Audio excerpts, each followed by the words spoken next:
From the land of the rising sun comes the fiercest fighters, the hardest hits, and the brightest lights in pro wrestling. Joshi isn't just wrestling, it's heart, passion, and rebellion, packed into every single match. So lace up your boots, crank up the volume, and get ready to dive into the world where idols become icons and legends are born in the ring. This is where passion meets punk and wrestling meets pure chaos. Welcome to the Cult of Joshi with your host, Raja and John. Hello, and welcome back to another episode of Cult of Joshi. I'm your host, Raja, and I'm joined, as always, by my co-host, John. Hello. And we come to you live from the middle of WrestleMania week, which is one of the craziest weeks of the year. Maybe the craziest. Yeah, we actually paused some of the indie-rific stuff going on right now just to come do this because we were like, you know what? We kept going back and forth. Do we wait till the Stardom show? Do we not wait till the Stardom show? And we went with, obviously... Waiting.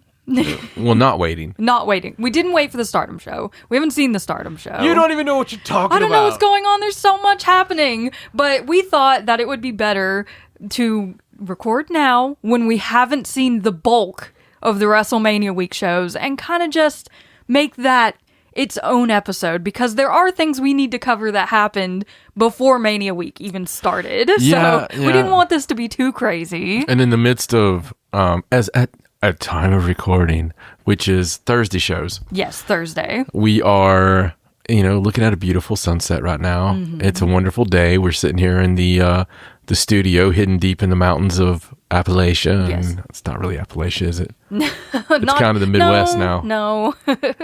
Ohio Valley. Yeah, Ohio Valley, Midwest, somewhere like that. It used to be Appalachia, used to be Maine, used to be all kinds of shit. We've been a lot of places, yes. Yeah.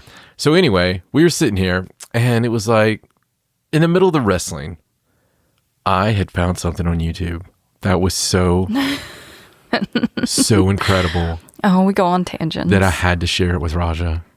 I was like, look, and my famous line's always, I'm just going to show you the first of this. Just a few minutes. Yeah, just to start it. And then 2 hours later, we're like, what did we just watch? It was glorious. It was so good. Listen, I would imagine that if you listen to this show, you may have found a manga or two. Mm-hmm. You may like anime. Maybe. Perhaps. Mayhaps. But the original Dragon Ball movie, okay? Not that it's official or licensed or anything like that. No, I looked up the Wikipedia, so I'm right. They just happened to make this Dragon Ball movie based on the original manga of Dragon Ball. Mm-hmm. And it's 1991. It's Thailand.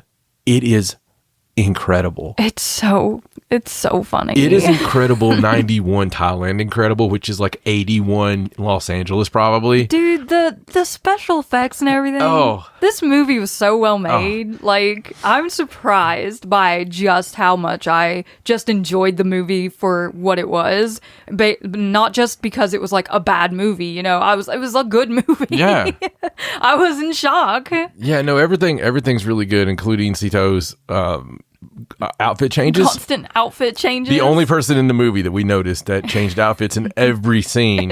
It's like every time a major story beat happened, bam, Sito's got a new outfit on. Listen, you gotta find it's free on YouTube. It's just one of those things that's a fun hour and a half to enjoy yourself. Yes. You won't regret it, I promise. I always like to bring some culture to the first of the show. Yeah, well, that's pretty much all we've been doing this week because it is Mania week and there's so much happening. Like, as of recording right now, pretty much all we've seen Joshi-wise is the Tokyo Joshi Pro Wrestling show, which was early Thursday morning. Yeah. And it was really good, fun way to start off Thursday, which is just chock full of shows. And it featured a bunch of title matches. There was a big three-way between the two Miyus and Mizuki, which everyone was looking forward to. Of course, I really enjoyed the International Princess match between Suzume and Sakura Hattori. I don't think I've ever seen a singles match with Suzume that I didn't enjoy. Yeah, she's really talented. She is very talented. Of course, the inspiration out there defending the tag team titles,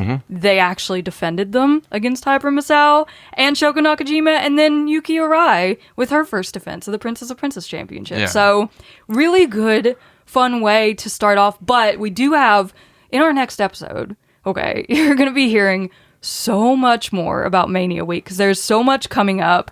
Just a little taster of all the shows coming up. We're trying to keep up with all the girls, obviously. Yes. And, it's sprinkled Joshi all over the place. We're chasing them everywhere. And some of it we have to go back after the fact, but we're going to watch every bit of it. Yes. Anything that has anybody who has ever stepped foot in Japan. We try. We're going to try to cover it and watch it at least. And, we might spare you of it if you don't need to hear about it. Yes, it'll probably be more like a highlight reel type of thing. But still coming up, we have unfortunately not live are the West Coast Pro and Marvelous shows, which West Coast Pro has Marvelous Girls on it as well. Yeah, I don't know what happened there. I was really looking forward to that. I know. I think a lot of people were because, last year the Marvelous shows were kind of a standout. Yeah, the Sanka coming out and, Aja Kong. And that was some big stuff. It was. I was really disappointed to see that we weren't going to get to watch it live. They did say it would be up later, but I feel like it's kind of missing the boat when you're during Mania Week. If you're not streaming live, I think a lot of people give it a miss on the rewatch, honestly. I believe so too. I mean, this is the whole point of Mania Week is on the indie wise is to bring new eyes to your talent or to your group or whatever. So I don't know. I agree. I think that it's a miss not to have it this week. Yeah. One exciting thing though is that Marvelous did announce that their May 5th anniversary show would be live on Wrestle Universe as a pay-per-view. So I'm super excited about that. Cinco de Mayo. And then, of course, we have El Desperado's Death Vegas Invitational show. Megumi Kudo is here in Vegas for the week because she's getting inducted into the GCW Deathmatch Hall of Fame, which is crazy and amazing. There's Bloodsport, Spring Break, Maple Leaf Pro, and, of course, Stardom American Dream. The one that we personally are looking forward to the most. Yeah, I'm hoping that this is the best one, which is not the highest Stardom bar. No, it's not. Of Stardom bars, this is not the highest one. No, but last year was a little hit or miss with the two Stardom shows. I think it was mostly the production last year. The production left a little to be desired. Yeah, the production was junky last year. It was, but Stardom's kind of in, they're in the Palm Fest with a couple other shows like CMLL so far, and HOG. Really yeah. So hopefully that kind of helps. And they have some great matches this year. So I'm really excited to watch it and also cover it.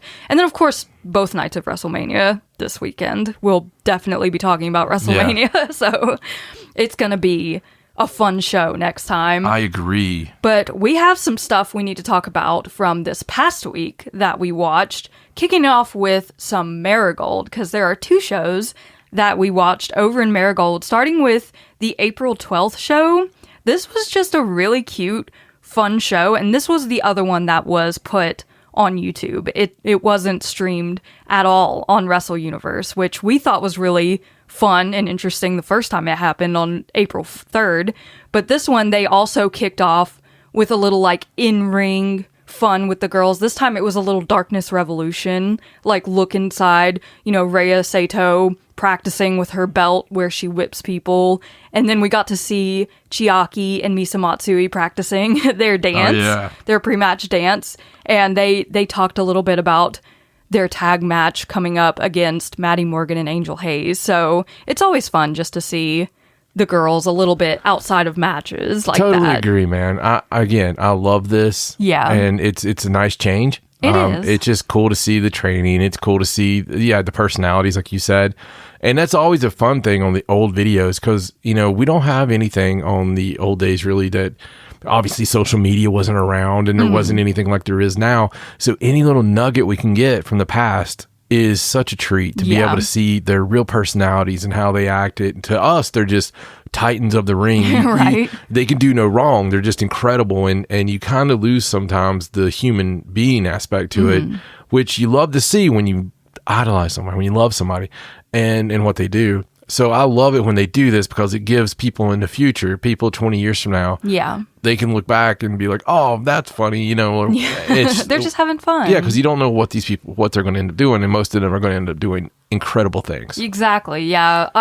My personal favorite thing is to see them just being girls, just hanging out, just being friends. Some of my favorite stuff is when they get to just have fun. Oh, me too. It's always amazing. And then once this show kicked off, they did a cute little entrance ceremony where all the girls came out. They announced all of their matches, but every girl or set of girls in each match had a child with them, like from the crowd. So they all just came in the ring with all these children, and they were so excited. And then they threw signed balls out to the crowd. Like, there was balls flying everywhere. It was crazy. Yes, and I wish I could have anybody listening that was at this show that wants to send me some balls. any autograph, really. Yes. So that was a really fun way to kick it off. And then we got into the matches. We started things off with a tag match where Shino and Sari Yamaoka, Spunky Monster, got a win over Lady AI and Megaton. And then in a singles match, a sort of impromptu singles match because of some card changes that had to go down due to injuries, Rhea Sato took on Nagisa Nozaki one-on-one. Yeah. So Darkness Revolution, teacher versus student moment. Oh yeah, fun match, man. Just, I like it. I don't like anybody getting hurt. Right. Asterisks. But I do like the fact that when somebody does go down or get hurt or has transportation problems, or something like the 4 flat tires. Sorry. I didn't say anything about 4 flat tires. You dirty dog.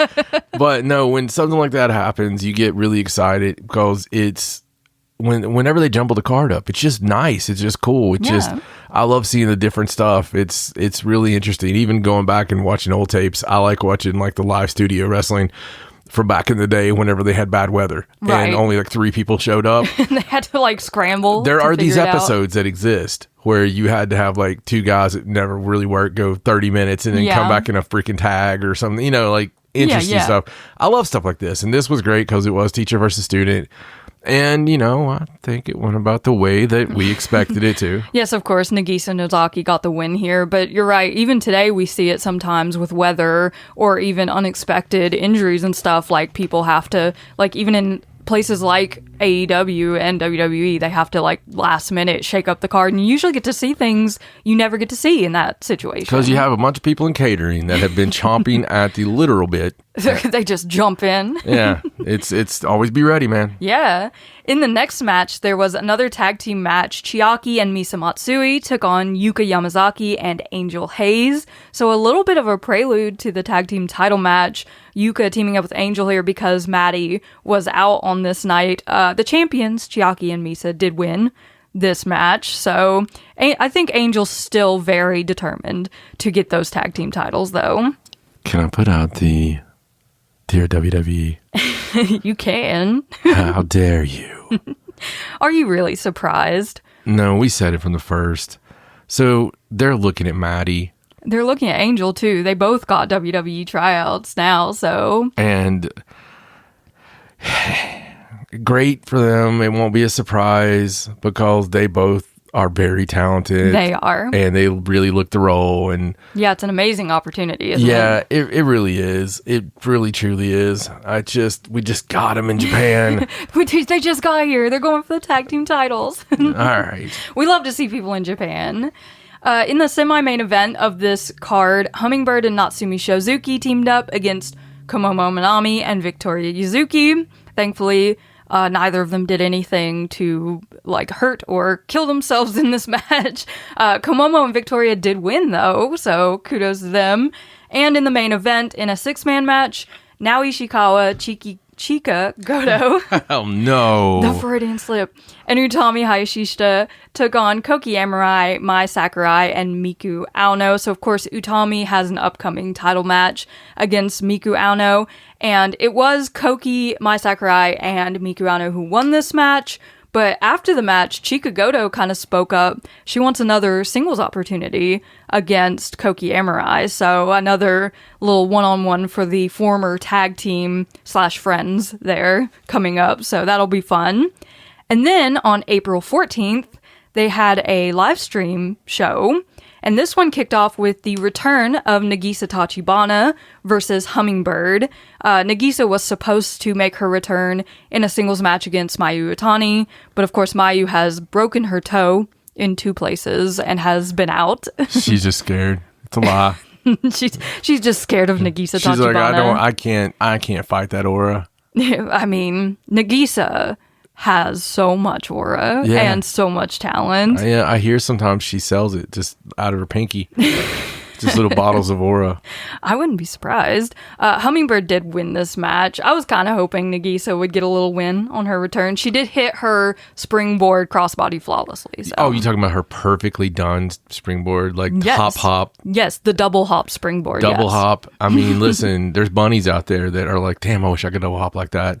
Yes. There's never any wibble, never any wobble. No. She never falls down. No, not since that one time. She almost killed herself falling out of the ring. It's only once, Raja. She's never fallen since then. I know. I think that fall would probably scared her straight. Yeah, I mean, a lot of times that stuff happens and you never see them do it again. Yeah. With her, it just got more graceful. Yes, she looks amazing. I'm glad she's back. I can't wait to see where she goes now that she's recovered.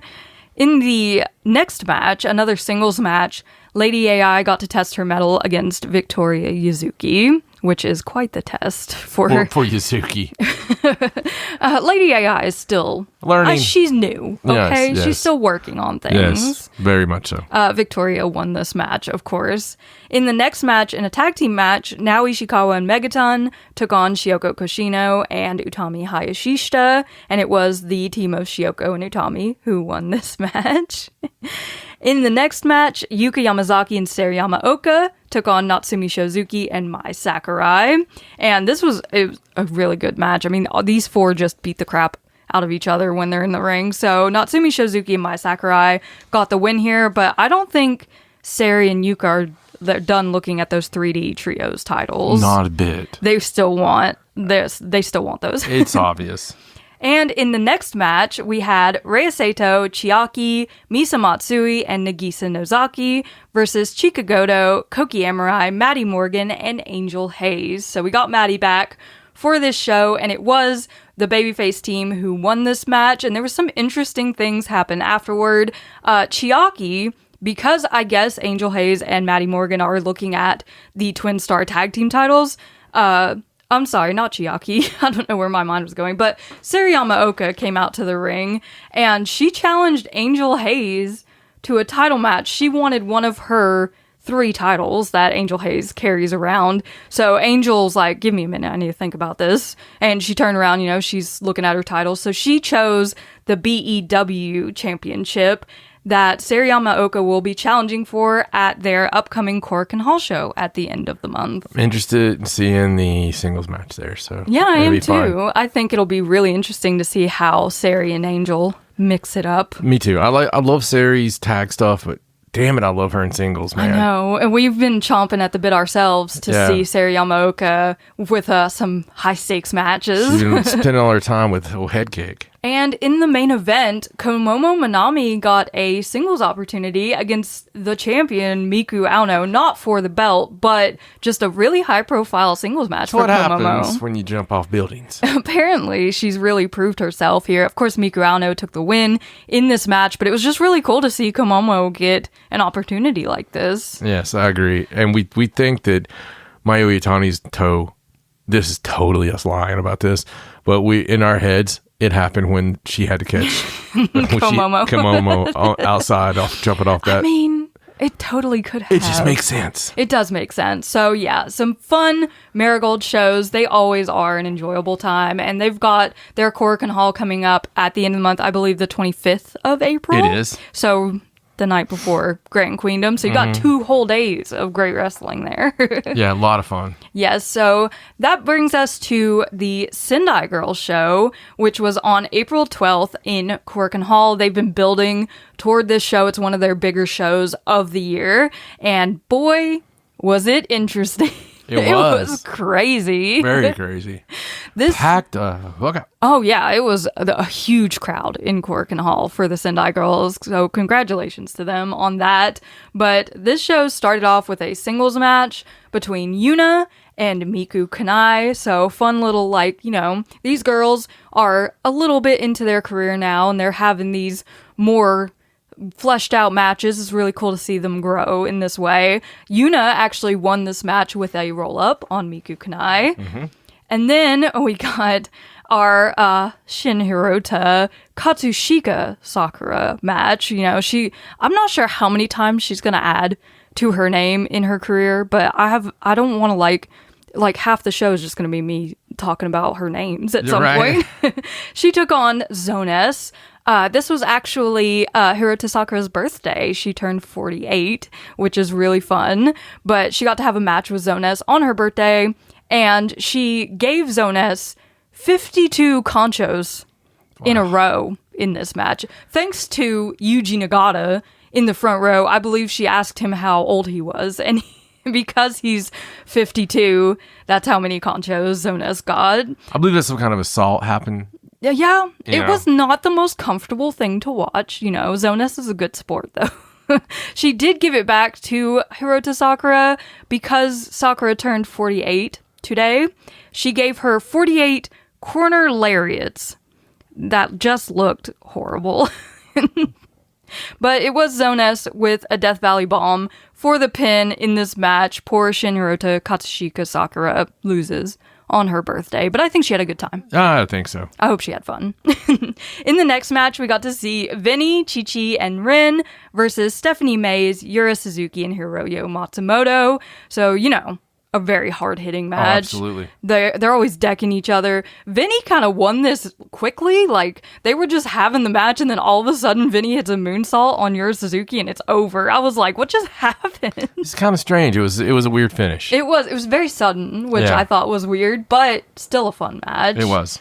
In the next match, we had our anticipated tag team match where Koguma and Hazuki took on Miyuki Takase and Miki Iwata. Of course, Kuma, being Kuma, came in here and was very adamant about doing the bear dance. Miki Iwata was not for it, which nobody is surprised about. They did eventually force her to be a bear, as they always do, but it was like once the bear stuff was over with, they had a really competitive, fun match. Yeah, Miyuki Takase was very much into the bear stuff. Of course she was. But, you know, the one thing that we're like selfishly wanting out of this is Miko Iwata versus Hazuki. Oh, man. I want that singles match so bad. Singles match, big time singles match. It seems that it gets teased a little bit here and there. It did. Yeah, Hazuki won this match. She hit her sheer drop brainbuster on Mika Iwata, and there were some looks after the match. Yes. A lot of staring, and I was like, dear God, Mika Iwata's fallen in love with another one. Well, I mean, it's a good one to fall in love with, and I really want that one-on-one match. Me too. I hope they pull the trigger on that. Because in both companies. That would be a fabulous match. I want to see them just bars, like Katie bar the door, go at it, you know? Yeah.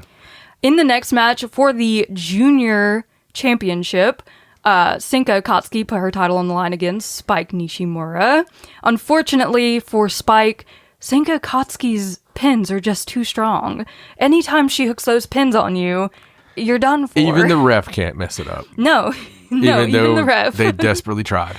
There was a little, you know, the ref didn't see the shoulders didn't come up. You know, they thought that Spike kicked out again because it was like 3 times in a row. It happens. I mean, we all make mistakes. I only want 10 lashes every time that happens. Only 10? Yes, it's not that bad. 10 referee lashes. You got to learn your lessons. They somehow. get 5 just for being there. But yes, Sinka Akatsuki did retain the junior championship here. So even though Spike did put in her best effort in this match. Then we come to the next match, which... Dear God. Was... I think the match of the night. I don't think there's any disputing that. I think Dash is still falling. Dash Chisako versus Kuroshio Tokyo Japan in a hardcore match. And I'm going to do my preface. So there it was. I'd really been wanting a Dash Chisako hardcore match for a while again. Just because they're fantastic. They're fantastic in a way that a gatekeeper of death matches would stick their tongue out and say weird curse words that don't make sense together, you know, and tell me how it makes no sense. They're not that good. They're not slicing each other's up with, you know, goat horns or something. And I would say yes, but less of the swords and more of the just chairs and hardcoreness and just stiff shots and fun and storytelling and, you know, coming back and the big building up to the big ladder bump or something. Mm-hmm. It's just fun. And it's always incredibly violent. Yeah. Like, and somehow it's way more violent than if I see someone bring an Uzi in a ring. Right. You know, it's more violent than someone with a blow up Jesus with spikes out of it just hitting some. I mean, that would be cool though. That would be crazy. That would be pretty cool. I get what you mean though. But, like, yeah. it's like you expect, like, I don't know what you expect out of the match like this, but somehow using only tables and ladders and chairs, she manages to create environments that are so hardcore and violent. Yeah, it's amazing. I get tired of this stupid. And listen, I've been in the matches, so I can say this. I think many of the matches. I think I have the right to say this about death matches. You know, I can't stand the ones where it's just like, I'm going to gig, I'm going to wait on you to gig, obviously gig. Mm-hmm. Let's take turns holding this so we can go through the glass. It's nothing. You know, call it hardcore if you want. This match, these matches. But this one I wasn't that excited for. I love Tokyo Japan. He's freaking absolutely most entertaining dude ever. Yeah. But I was expecting, I was like, it's not really going to be a hardcore match. They're going to joke around and goof off. Mm-hmm. Did they? Yeah, they sure did. Yeah. But they also beat the living piss out of each other. God. They also took it to new levels and limits. And, this sold out Korakuen Hall really, they got their money's worth on this. It was so exciting. And it built to this crescendo of a ladder bump from the inside of the ring in Korakuen Hall to, through the table on the outside on the floor. And it was so far, it was a little misjudged maybe. Dash didn't quite get to right over top the chest there and kind of hit her head and her shoulders on the table and her body kind of hit the floor. Yeah.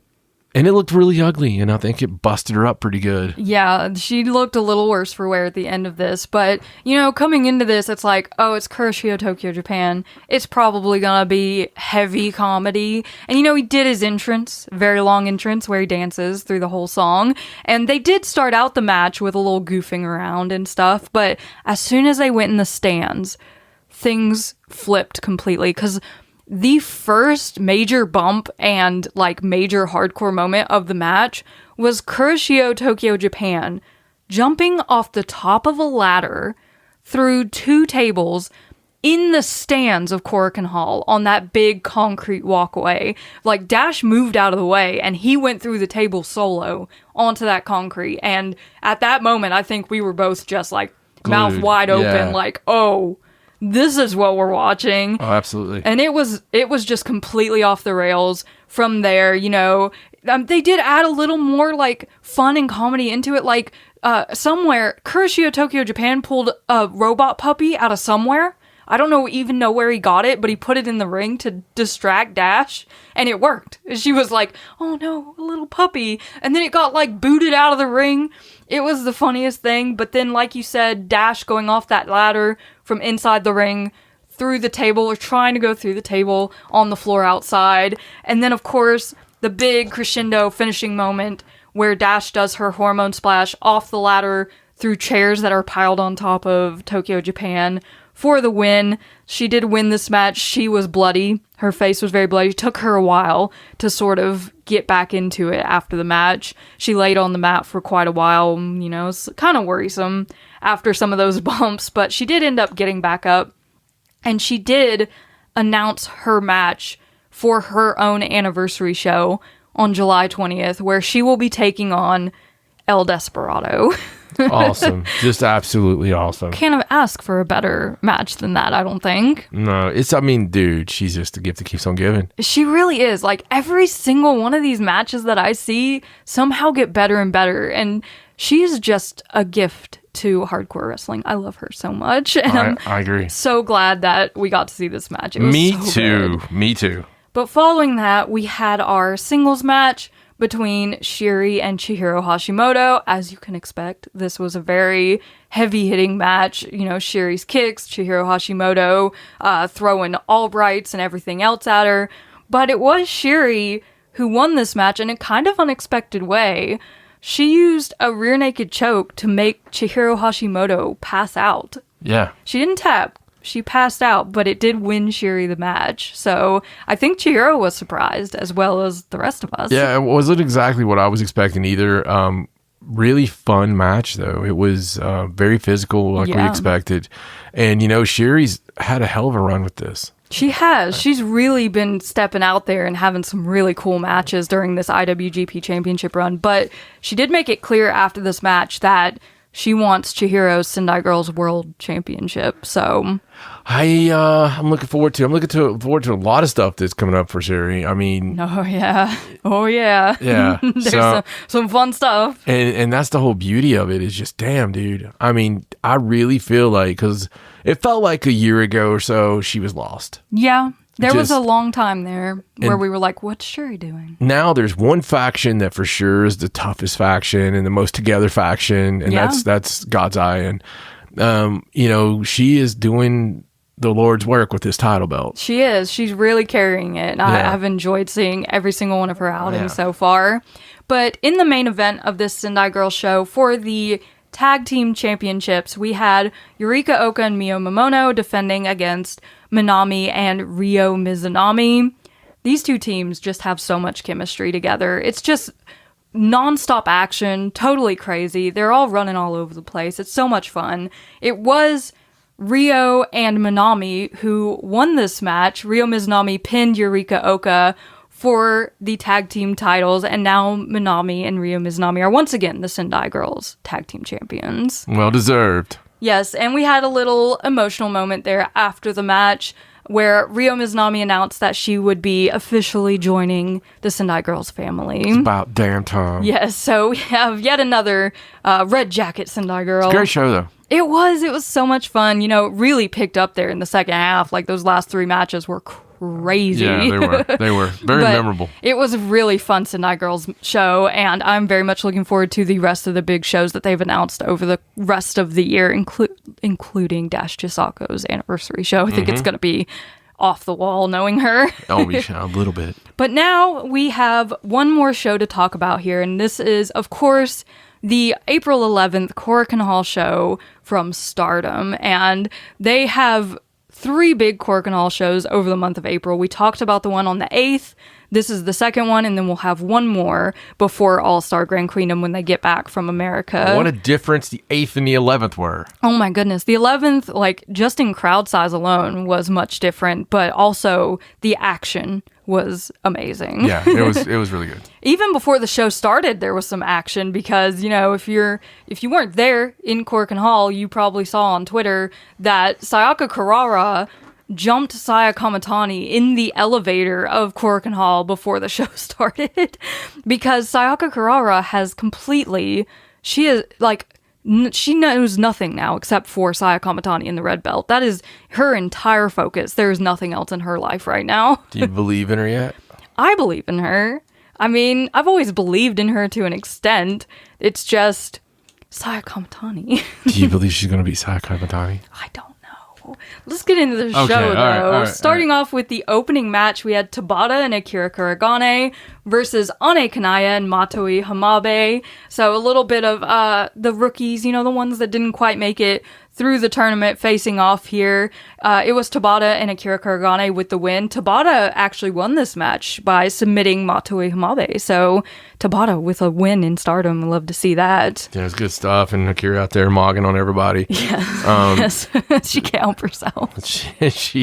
She's just special, as we talked about in the last episode. Yes, see the archives. I think she's finally gotten that confidence, like she's finally turning it on, and she hasn't dropped it yet. We're hoping that she doesn't. Yeah.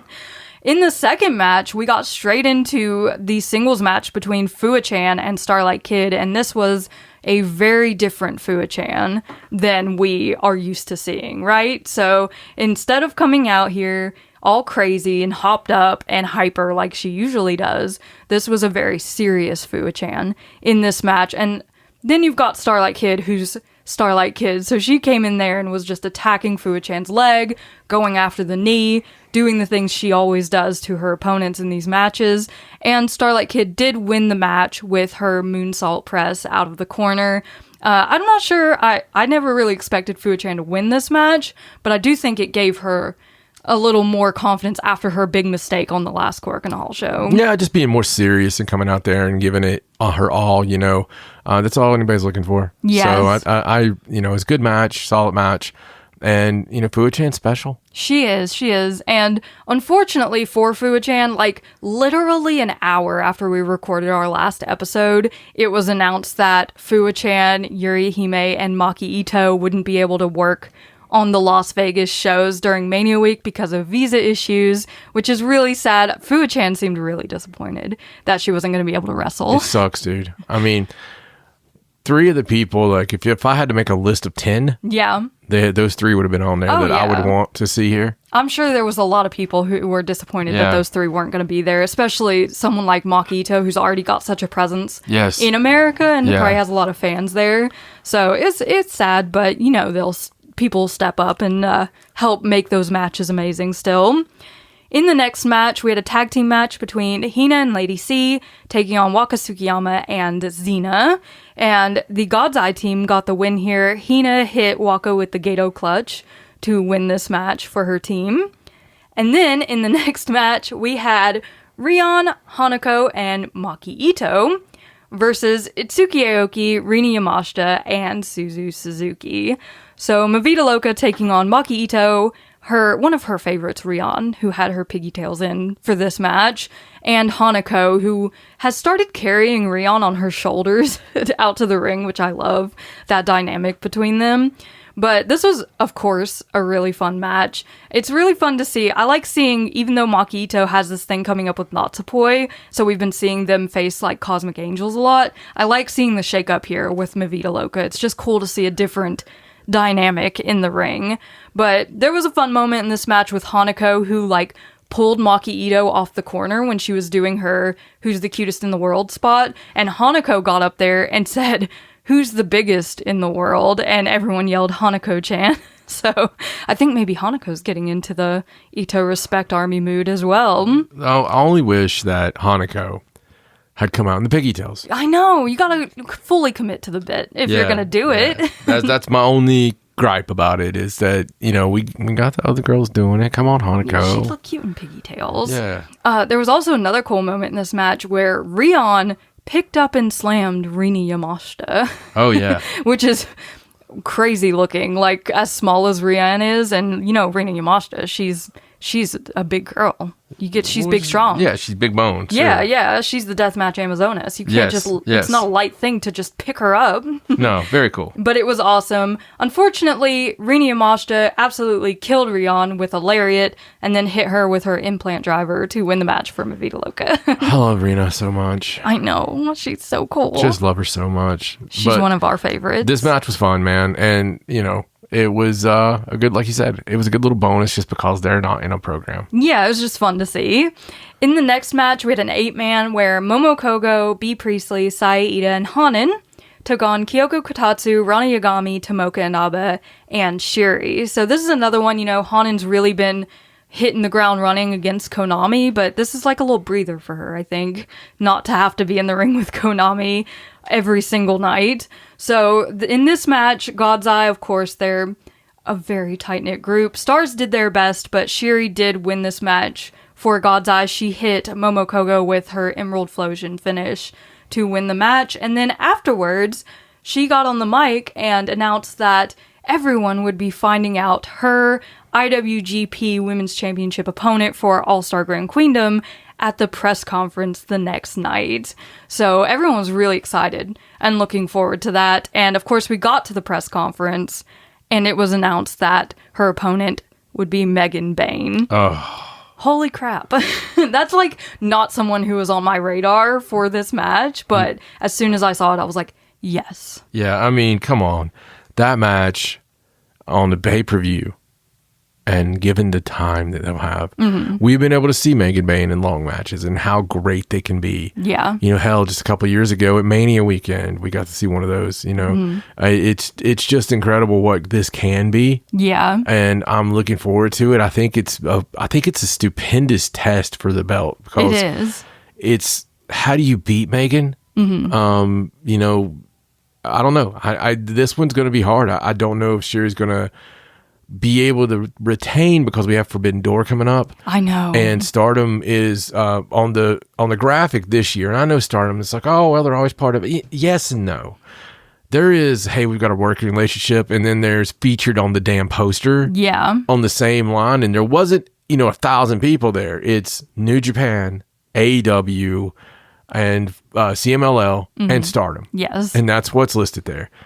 So that Stardom's going to have you would think a huge presence. I would say half a dozen girls. Yeah, I hope so. And they've really been making some big moves toward Forbidden Door, especially with New Japan. And I wouldn't be surprised if at All-Star Grand Queendom we start working on some stories for the women's side, especially with Megan in this position. I'd like to see all the titles in some capacity, like the strong title and, just the big belts. Yeah, even like the TBS mixed in there, maybe the tag titles. Yeah. You get like Wingor, your FWC over here or something. I think we need a TBS title run with somebody who's not in our company every week. That would be cool. Like a TBS title, take it overseas. Yeah. And if even if they're going to win it back in a month, at least defend it on all the Stardom shows. Yeah. That's the best advertisement in the world. It is. And I think one of the Stardom girls would make a great TBS champion. Yeah. I think Hazuki would do great with it.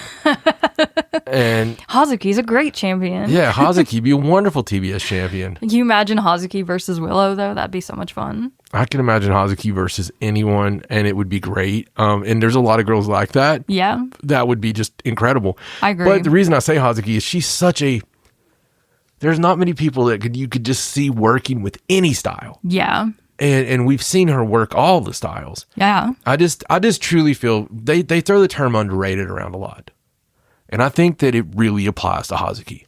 I agree completely. Like, it always feels like Hazuki should be doing more. Yeah. Like, whenever we see her in a singles match, it's like, why isn't she at the top of the company right now? And it's not even one of those IWC things that it's like, oh, why haven't we seen... Clancy Davis for a while. Well, because it's Clancy Davis. Yeah. Because they have to carry him around a wheelbarrow. He's getting a check out of kindness. It's not like that. It's one of those things that every time you watch her wrestle, you have the thought in your mind. Absolutely. I always think about it when I see her in a big match. Like, if it's a Hazuki singles match and she's facing off against anyone, I'm like, this girl should be a singles champion, like, now. She's got... They talk the total package, right? Mm-hmm. And unfortunately, it is part of it, but she's beautiful. Yes. She is. She can work. Yes, very much. There's no daylight in her stuff. She's a teacher. Mm-hmm. I mean, she's got everything. And even when she grabs a microphone, it's one of those things where it feels like she could really have a run. I agree completely. And speaking of Forbidden Door, even if I don't know if Tekla will still have the women's championship when we get there, but that would be such an interesting How about that? Story, like, with anyone, even with, like, Sayaka Kurara or anyone that she had a relationship with while she was in Stardom. I think it would be cool for Tekla, and you picked the right one, a company girl. Yeah. It needs to be a company girl so Okada could be involved in it. Yeah, of course. But just because of the whole rule that I have that is supposed to be a rule in the world. But any kind of entertainment, you don't bring it up unless you do something with it. Right. And they foreshadowed the shit out of this because they have said over and over, she got fired from Stardom. It was one of the funniest lines on Dynamite this week. So why have a tape library if you don't use it? Mm-hmm. It's another one of the things in my head. Yes. So use the footage, show it happening, get a company girl. And, honestly, it'd be funny if Okada said, yes, I've got someone for you to wrestle. Mm-hmm. And knowing it was going to be her, put the biggest, baddest, just somebody just to come take her out. Yeah, just literally anyone that could do some damage on Tekla. Yeah, so obviously we're very excited about the prospect of Forbidden Door because... Natsukatora. It's coming up quick. Yeah, I mean, Tekla was a part of Hate. Maybe they're mad at her for leaving. That'd be funny, though. It would be. Yeah. Yeah, I'm excited about it, but... This Megan Bain thing is excellent. While we're talking about the press conference, it was so much fun. There were some great moments in it, like Sariana whispering something in Fuwa-chan's ear, like some kind of secret to help her in the match that she told her not to tell anyone. What's that all about? Maki Ito, I'm doing air quotes, coming out to face off with Natsupoi, and it obviously was not Maki Ito. It was Kikyo Furusawa.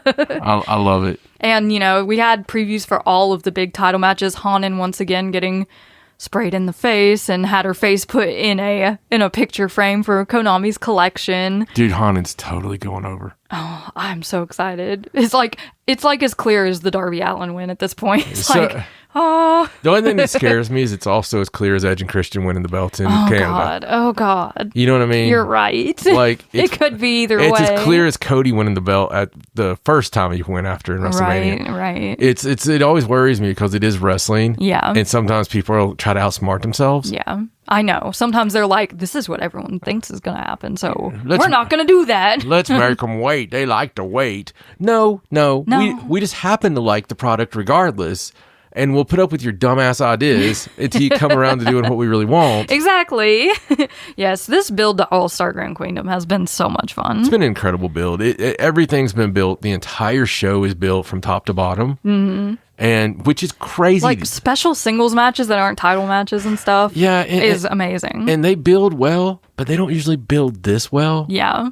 Where you have matches all the way up and down that have been built. I know. It's crazy, and I love it so much. I'm so excited. I know we still have to get through American Dream and also next week, and then we'll be there. And we will next weekend. Hopefully we will American have Dream it. surprises me. I just don't have any high hope for it at all. We will see. All right. But continuing with this card, after that match, we got into another 6-man where Saki Kashima, Hazuki, and Koguma took on Mei Seira, Maika, and Unagi Sayaka. So some more of the Saki Kashima retirement tour. And of course, Kuma, this was actually Koguma's return to in-ring action. It was the night before the Sendai Girls show. So we got Koguma back in the Stardom ring, Unagi Sayaka in there being silly. She brought her elastic, she's gonna snap Saki Kashima with it. She did get in there with Saki a little bit. She actually reversed the Kishikaise to pin Saki Kashima and win for her team. So Unagi getting a little time there with Saki before her retirement is always nice. Yes. And then in the semi-main event of this Korakuen Hall show, we had the Rookie of Stardom final, which was Emma Maishima versus Kikyo Furusawa. And I'm not sure this went the way most people thought it would, but like you said on our last show, who needs it more? And who could probably benefit the most from being the Rookie of Stardom? So it was Emma Maishima who won this match and won the Rookie of Stardom tournament. She rolled up Kikyo Furusawa, much like she did Yuri Hime in the first round, to win this match, and in doing so has earned herself a Future of Stardom title match against Rana Yagami at All-Star Grand Queendom. Yeah, and I mean, who are we to even discuss it, really? I mean, against it, because we were upset a couple years ago with the Future of Stardom, for the Rookie of Stardom winner. Yeah, you're right. And she's absolutely the standout of that class. You never know what's going to happen a few years down the line, so you kind of just have to agree with it. It's like, yeah, she did it. She used her knowledge. She rolled people up. That's still a valid win. Yes. In a wrestling ring, whether you like it or not. So Emma Maishima is the 2026 Rookie of Stardom winner. And that match against Rana will probably be really good. You never know until we get there. I agree. But in the main event of this night, we had our big 14-man match. Miyu Amasaki, Azumi, Aya Sakura, Sayaka Kurara, Yuna Mizumori, Sariano, and Natsupoi versus Fukigen Death, Azusa Inaba, Rina, Ruaka, Natsuka Tora, Konami, and Saya Kamatani. And there was a huge focus on the Cosmic Angels in this match because they're all 5 here, they're all 5 present. They did their little entrance all together, which may be like the last time we get to see them all together like this. And there was a huge emphasis in the match on their teamwork spots. Like every couple of minutes, the Cosmic Angels were in there helping each other out and doing things together. They worked flawlessly. They worked like a well-oiled team. They worked like Cosmic Angels. Yeah. And, is it the last time? I don't know. And it's hard to believe that it could be. Yeah. And I think it's really a big part of this Sayaka Kurara story because she's not going to have the power of Cosmic Angels to help her in that singles match against Saya Kamatani. Easy for me to say. They've said it over and over, right? I mean, they've said it on backstage promos, and you have to listen to every word of those because a lot of times they come into play. Yeah. And those are their true feelings. Yeah, you don't think they're going to come into play. They do. And, this has been said, Poi with her very concerned look on her face. Yeah. You've got to do this on your own. Mm-hmm. And that's why, again, I don't know, because now Aya Sakura is not really seeming like she's in a heel-turny type thing. She's right with it, but maybe that's part of it. I don't know. Maybe this was just her last hurrah to try to get in line. I still believe, and I still hold true, that Aya Sakura, if they lose, that Aya Sakura somehow is a heel turn on it. Yeah, it's going to be very interesting. I think they did a great job in this match of really showcasing everyone. Even Miyu Amasaki and Azumi got a lot of time with their tag team stuff to be able to showcase some of that. But the ending of this match was really interesting because Sayaka Kurara won this match by hitting Saya Kamatani with the Tokimeki spear. And as we know, last time she beat Saya Kamatani, she used Tam's move, the Violet Screwdriver, to win. But this time, she beat Saya Kamatani with her own move. On her own. Which is a big deal, I think. So, I mean, listen. With all the conspiracy theories out of the way, they've been doing the Tam special thing for like a remembrance of Tam for a week or whatever. If Tam Nakano would show up, not in a wrestling capacity, but would show up during the match. Like I can see like the same starlight on the ramp. Right, like the same sort of spotlight. Yeah, like feathers falling the everywhere. music and all this stuff, and she's just there pointing. Yeah. And then lowers her, and this has been in my head. I apologize. It's the dream sequence part of the show. But she's pointing up to the sky, and then she just points down to the ring. Right at Sayaka. And, and then it kind of goes dark for a second, and she comes out of the light, and the spear happens. Right. You know what I'm saying? Like Sayaka is the shooting star that Tam has always been seeing. This is like some kind of ref bump deal, some kind of hate tried doing something, all this crap. And then lights go down, lights come up, she's on the stage, lights go down again, lights come up, Tokimeki spear, 1, 2, 3. It's totally possible. The more that happens, the longer this goes on, the more likely it feels that Sayaka could potentially beat Saya Kamatani for the World of Stardom Championship. They've done a good job from the day one. It's so emotional. I can't handle it. From the day one when we were like, ha, ha, ha. Yeah, when she first came out and she was like looking at Saya and Saya was like, leave. It's like, we've done this already. Yeah. We know that, but if you look at it like long-term storytelling, Jesus Christ. Oh, man. It's been a ride. 2 years. Yeah. It's been crazy. It's at least a year and a half. Yeah. Of this story. Yeah. Of Tam's little sidekick, of Tam trying to kiss her, and, her being there the whole time with Tam on Tam's final run. Yes. And then building up, they're having to be part of it when this shit went down. And, just the whole 9 yards, trying to pick up the pieces afterwards, going from being the most loved girl to not being even a factor in anything. Yeah. And having to work your way back up from mediocrity. It would be the ultimate Cinderella story, wouldn't it? If she was the one to beat Saya Kamatani. Saya had a line at the press conference that like blew my mind because she was talking to Sayaka and she was like, even if you beat me, or even if you were able to beat me and get the red belt, that wouldn't afford you everything that I've done and everything that I've made Stardom into. And I was like, oh my God, she's right. Like, having the red belt is one thing, but Saya Kamatani is her own massive thing all on her own. Like, she doesn't need the red belt, does she? She doesn't. It's just something, it's a trophy you put on your top thing. Yeah. And, but the belts in general, historically, and it's such a fine line because you look at someone like Flair.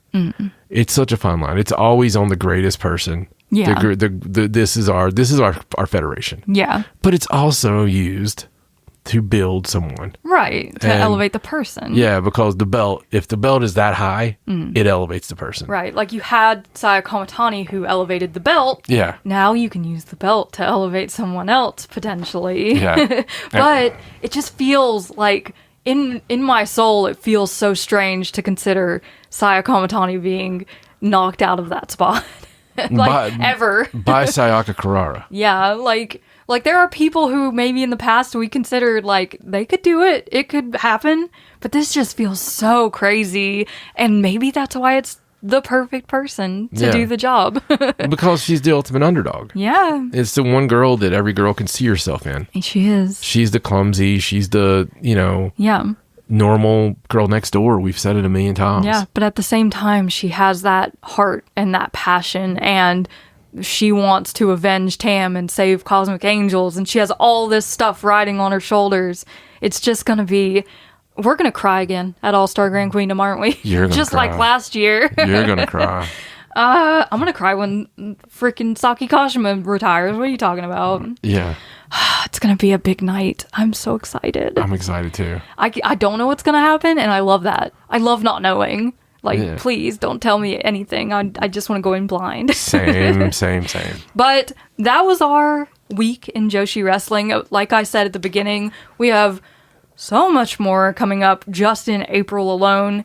In our next show, we'll be covering all of the rest of Mania Week, all the things that we watch. Next week, we have another Korakuen Hall for Stardom, and then next weekend is the big one, boys. So make sure you're following us on all of our socials at Cult of Joshi, on Instagram, on Facebook, on Twitter, because it's going to be a very active time the rest of April. We're going to be all over the place. It's going to be so much fun. If you're listening on YouTube, make sure you subscribe to the Cult of Joshi YouTube channel. Leave us a comment. What are you excited about for WrestleMania week? What are you excited about for Grand Queendom? Anything you want to tell us about. We love to hear from you guys. But that's all we have for you for this show. So I'm Raja. He's John. So long from the Cult of Joshi. Bye!